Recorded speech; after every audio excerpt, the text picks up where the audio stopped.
Selain Rumah Sakit RSMH Palembang, ada 4 rumah sakit lagi yang menjadi rujukan pengobatan pasien corona. Rencananya sejumlah fasilitas seperti ruang isolasi akan dioptimalkan di RSUD Siti Fatimah, termasuk tenaga medisnya untuk menangani pasien positif dan PDP COVID-19, mengingat kasusnya di Sumatera Selatan terus bertambah. Dari 5 rumah sakit rujukan di Sumsel, hanya RSMH Palembang yang fasilitas dan pelayanannya sudah maksimal. Hingga seluruh pasien positif dan PDP COVID-19 diisolasi dan dirawat di sana. Sebelumnya RSMH Palembang pun telah menambah ruang isolasi sebanyak 32 kamar.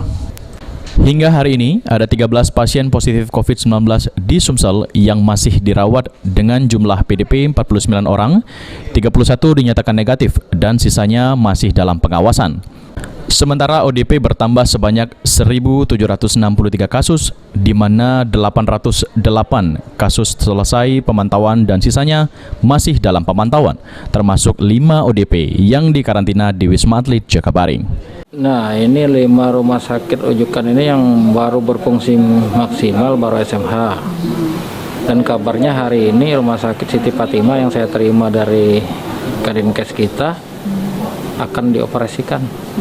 Nah, untuk yang semua positif itu dirawat di RSMH ini? Semua dirawat di RSMH kecuali 1. Jadi dirawat di RSMH itu ada 11 orang, 1 yang dirawat. Ade Sunandar, PAL TV.